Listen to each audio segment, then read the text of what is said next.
السلام عليكم. معكم محمد هيراك. لا فيديو تاعي ان شاء الله راح نبداو فيها ان نوفو شابيتر اللي هو ليكسكلوزيون ميتوال في لي سيستيم ريبارتي. Alors, le plan de ce chapitre, donc, le premier élément, les approches de l'exécution des algorithmes. Après, on va voir les contraintes générales de fonctionnement des algorithmes distribués. On va voir la gestion des pannes. Après, on va voir le problème de l'exécution mutuelle. On va voir les différentes classes d'algorithmes pour résoudre le problème. Après, on va voir chaque algorithme des algorithmes en détail dans les prochaines vidéos, Inch'Allah. Donc, on va faire la vidéo, on va voir les classes d'algorithmes. On va s'arrêter là. Alors, le premier élément, les approches de l'exécution des algorithmes. En algorithmique répartie, on distinguera trois approches de contrôle de l'exécution de tout algorithme. En algorithmique répartie, donc, on a trois approches de contrôle de l'exécution de tout algorithme. Donc, on a la première approche, qui est l'approche centralisée. où on a un seul site dit site coordinateur, on a un seul site, le site coordinateur, qui va exécuter l'algorithme de contrôle du service demandé, donc qui va jouer le rôle de le serveur. Les autres sites, le système réparti qui vont jouer le rôle des clients, ne peuvent que transmettre leurs requêtes au site coordinateur. Donc, c'est la première approche, liée à l'approche centralisée. On a l'approche distribuée, il y a deux approches. Donc, on a l'approche totalement distribuée, donc où tous les sites exécutent l'algorithme de contrôle du service demandé qui sera recopié dans chaque site. Donc l'approche à dire كامل les sites راح يكون عندهم l'algorithme هذاك وهما كامل راح يكزيكوتيوه يعني قال les sites je veux dire. وعندنا la troisième approche اللي هي partiellement distribuée وين يكونوا les sites n'exécutent qu'une partie recopiée dans chaque site de l'algorithme. Donc, on a totalement distribué parce qu'ils exécutent tout l'algorithme. Partiellement, donc les sites exécutent qu'une partie de l'algorithme. Donc, c'était juste le premier élément de le chapitre. Alors, on joue les contraintes générales de fonctionnement des algorithmes distribués. Donc, la première contrainte, c'est la distinction entre système synchrone et asynchrone. Donc, c'est quoi un système asynchrone? Donc, le synchrone, c'est l'opposé. Donc, un système synchrone, fait la durée de transmission d'un message d'un nœud à un autre, d'un site à un autre, borné, et la borne, elle est connue. Et la durée d'exécution d'une action interne d'un processus borné et borne connue.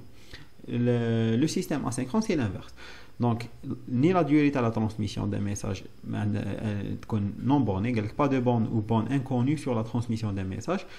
On n'a pas de borne ou borne inconnue sur la durée d'un traitement, d'une exécution. Donc, c'est le le système synchrone et l'asynchrone. Donc, c'est opposé. Donc, la durée de la transmission et la durée de l'exécution est bornée. L'asynchrone est non bornée ou borne inconnue.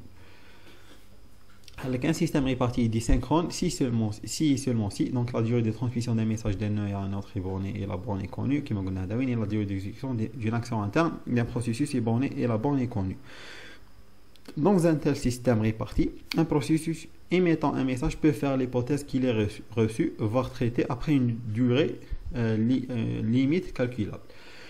Donc un système synchrone, donc un processus qui émet un message, parce que le système synchrone, la durée de transmission elle est bornée. Donc il peut faire l'hypothèse que le message il a été reçu et traité après une durée limite calculable. Ce qui n'est pas possible sur le système asynchrone parce que maintenant une borne où la borne elle est inconnue. Un système réparti des asynchrones, s'il n'existe pas de borne connue ou non connue sur la transmission d'un message et la durée d'exécution d'une action interne, ce qu'on vient de dire. Alors, dans la pratique, construire un algorithme pour un système asynchrone signifie de ne pas s'occuper des caractéristiques matérielles. Qu'est-ce que ça veut dire dans les caractéristiques matérielles? On veut dire la qualité des nœuds, les sites, et des communications, le réseau. Donc, parce que tout simplement, un système asynchrone, le temps la transmission des messages et le temps d'exécution non borné. Donc maintenant une borne, donc maintenant limité une borne qui marque le système synchrone. Donc on s'en fout des caractéristiques matérielles. Donc, est-ce que le site est aussi fort pour exécuter un certain temps, ou le réseau est aussi performant pour transférer les messages en un certain temps, etc. Donc, c'est ça ce que ça veut dire la remarque.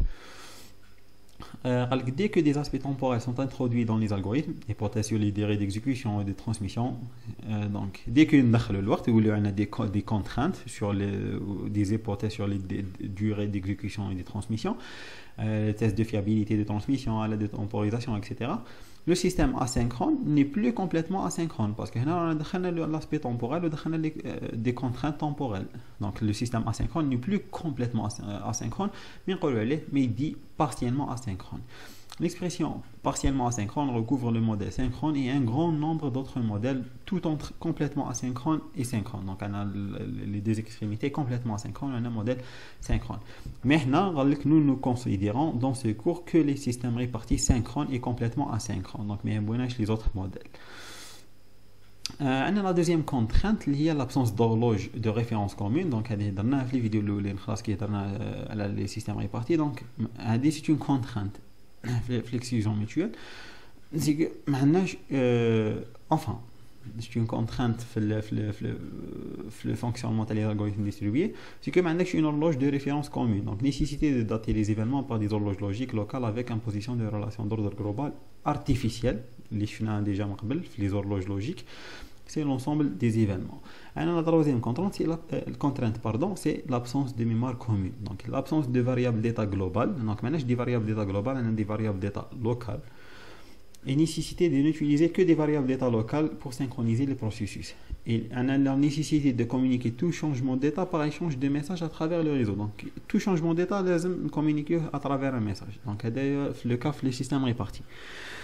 Et la complexité de calcul, donc, elle est généralement exprimée en nombre de messages. Donc, les systèmes répartis, la complexité des algorithmes, elle est généralement exprimée en nombre de messages. Donc, on a le minimum de messages,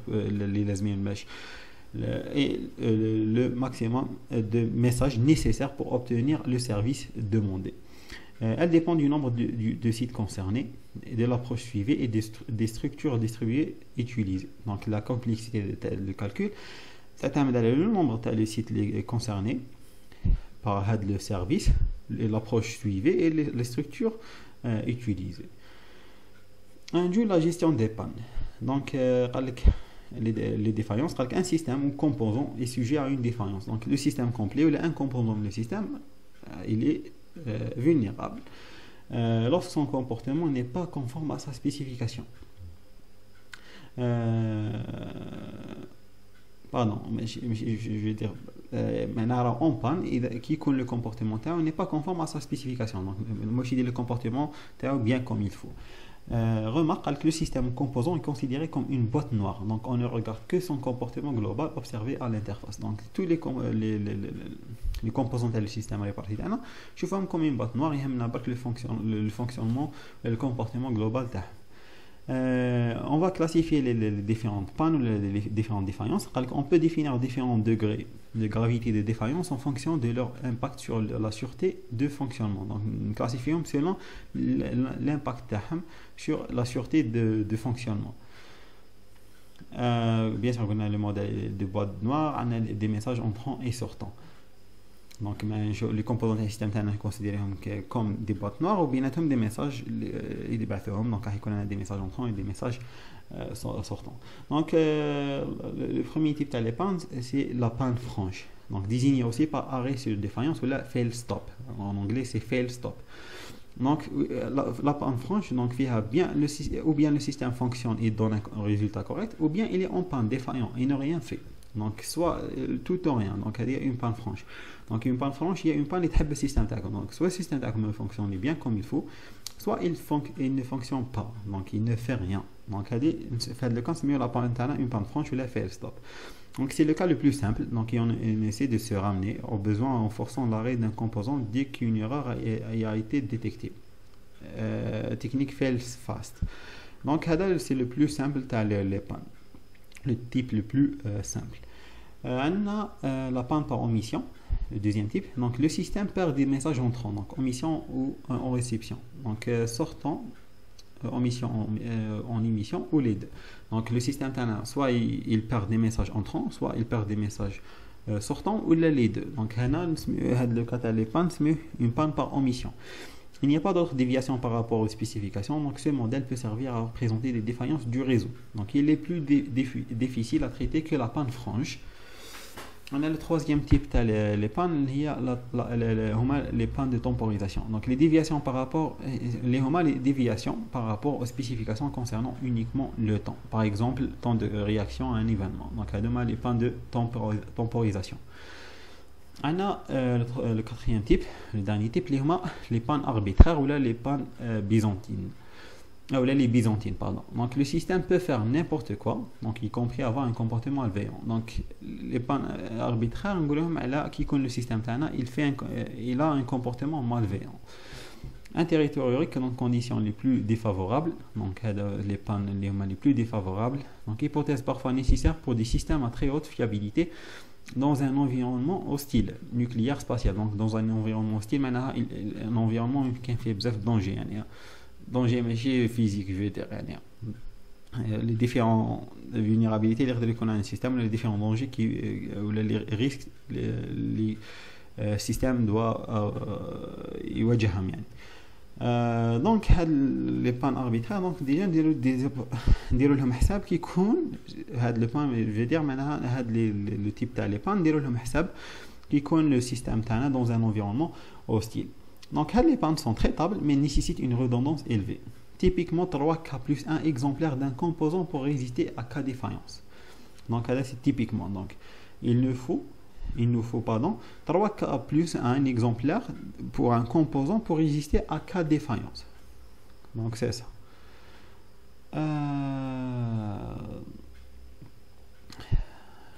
Donc la tolérance ou la résistance aux pannes. L'algorithme devra être réalisé de façon à résister aux pannes. Donc les algorithmes qu'on doit recevoir, les sont conçus de façon à résister aux pannes. C'est-à-dire continuer à délivrer son service même en cas de panne, matériel ou logiciel. Donc les pannes matériel ou le logiciel d'un élément du système avec baisse de performance. Donc bien sûr qu'il y aura des pannes, une baisse de performance, mais l'algorithme il doit être conçu باش يكمل et fonctionner. Bien sûr il y a un changement dans les performances du système. En général on part de l'algorithme de base réalisé sans tenir compte des pannes de l'algorithme de base. Après on le modifie en prenant en charge certaines classes de pannes. Généralement la classe la plus simple à gérer c'est celle des pannes franches. Donc de l'algorithme conçu on conçoit l'algorithme on modifie en prenant en charge les pannes. Donc on joue le problème de l'excision mutuelle. Donc on trouve l'excision mutuelle. نبداو l'approche centralisée. L'accès à la ressource critique est contrôlé par un seul site coordinateur. Donc c'est la première approche pour gérer le problème de l'approche centralisée. Donc l'exclusion mutuelle, bien sûr, normalement j'espère que tu connais c'est quoi le problème de l'exclusion mutuelle. L'exclusion mutuelle qui connaît une ressource ou avec plusieurs éléments les rames حابين accéder aux ressources هذيك اللي utiliser mais هذيك la ressource elle peut être utilisée par un seul processus à la fois. Donc ما يقدرش utiliser كامل. Donc un seul. Donc le problème de l'exclusion mutuelle c'est que كيفاش غنخيروا هذاك le processus qui va utiliser هذيك la ressource. Donc là c'est juste un reminder qui m'engole pour ceux qui ne savent c'est quoi c'est quoi le problème de l'exclusion mutuelle. Donc l'approche centralisée on a l'accès à la ressource critique qui sont contrôlées par un seul site coordinateur. Donc toutes les requêtes de demande d'accès de libération de la ressource doivent à lui être adressées. Donc on a une seule ressource. Donc هذوك اللي راهم حابين accéder là donc اللي يبعثوا les requêtes تاعهم de demande d'accès et de libération qui يكملوا بها كامل le site coordinateur. On a un seul site. Les principales requêtes à gérer sont bien sûr la demande d'entrée en section critique et après la libération de la section critique. L'avantage de l'approche est la simplicité de réalisation. Donc un seul site coordinateur va recevoir les requêtes ou y gérer. Les inconvénients c'est qu'il y a un goulot d'étranglement au niveau du site coordinateur. Donc on a la charge, le site coordinateur. En cas de panne du site coordinateur, nécessité de prévoir un algorithme de désignation et l'élection d'un nouveau site coordinateur. دونك اي او كاو هذاك لو سيت كورديناتور باسكو عندك ان سول سيت كورديناتور او كاو يطيح اون بان دونك لازمنا نديرو ان الغوريثم دو ديزينياسيون دونك كيما في لي بروتوكول كاين دي بروتوكول تاع في لو ريزو كيما هكا وين باش نخيرو ان اوتر سيت اللي راح يجي في البلاصه تاع لو سيت كورديناتور. هذا لي زانكونفينيون. دوك نجيو لابروش ديستريبيي Oui, tous les sites, le principe c'est tous les sites partagent en commun la responsabilité du contrôle d'accès à la ressource critique.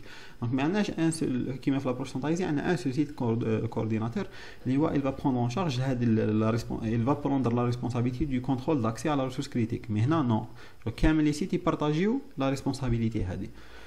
Donc cette approche est plus souple, mais plus complexe à réaliser que l'approche centralisée. Donc les différents requêtes, bien sûr la demande d'entrée en section critique, la libération de la section critique, en plus de ça, on a l'accusé de réception. Alors je vais les différents algorithmes. Donc chaque requête doit d'être diffusée à l'ensemble des sites. Diffusée, maintenant la diffusion. Donc maintenant un site qui veut accéder à une ressource critique, donc il baisse la requête هذيك لكامل لي سيت sans exception. Bon, bien sûr كاين on va voir les différents algorithmes تشوفهم en détail. L'algorithme de contrôle distribué doit pouvoir désigner sans ambiguïté un seul processus autorisé à entrer en section critique, éviter la privation. Éviter la privation, ماشي un seul site il va toujours accéder à la ressource critique. Donc لازم تكون unité et éviter l'interblocage. معناها كامل يصير ان انتربلوكاج معناها واحد ما ياكسيدي لا ريسورس كريتيك والبروسيسوس كامل يكونوا بلوكي. دونك سي سا l'interblocage et être robuste. Donc il doit être robuste معناها résistant aux pannes. Donc un processus désireux d'entrer en section critique doit y parvenir en un temps fini. دونك واش معناها؟ دونك في لابروش ديستريبيي معناها ان بروسيسوس اللي راهو كيحب ياكسيدي لا ريسورس كريتيك راح ياكسيدي لها اون ان طون فيني. دونك معناها ما تكونش اون بريفاسيون. دونك يل فا اكسيدي لهذيك الاخرى وما يكونش ان انتر بلوكاج. دونك دوكا نشوف كاين هاد لي زالغوريثم تاع ليكسيزون ميتويال. دونك عندهم دي كلاس. Donc, on distingue deux classes d'algorithmes de contrôle correspondant à deux stratégies différentes. Donc, la première classe, il y a la classe des algorithmes basés sur les permissions. Donc, il utilise l'ordonnancement des requêtes. Événements, donc les requêtes, on les considère comme des événements pas estampés. Donc, la classe des algorithmes, donc elle ordonne les requêtes par l'estampé. Donc, je connais le premier, je connais le deuxième, etc. La deuxième classe des algorithmes, donc, elle est basée sur la circulation d'un privilège ou là un jeton. Donc, c'est mieux le jeton. Donc, هذوما les deux classes d'algorithmes. Donc, نحبسوا هنا في la vidéo تاع اليوم. في la prochaine vidéo ان شاء الله راح نبداو le premier algorithme d'exclusion mutuelle وراح نشوفوا les 5 algorithmes اللي شفناهم في le plan تاع le cours. Donc, j'espère تكونوا فهمتوا les différents éléments اللي هضرنا عليهم اليوم. Si vous avez des questions, bien sûr, ما تنساوش بوزيهم في un commentaire ولا هكذا. Bien sûr, ماذا بيا تابوني وبارطاجيوها مع les personnes اللي يحتاجوا هذه الفيديو. نشوفكم على la prochaine fois ان شاء الله والسلام عليكم.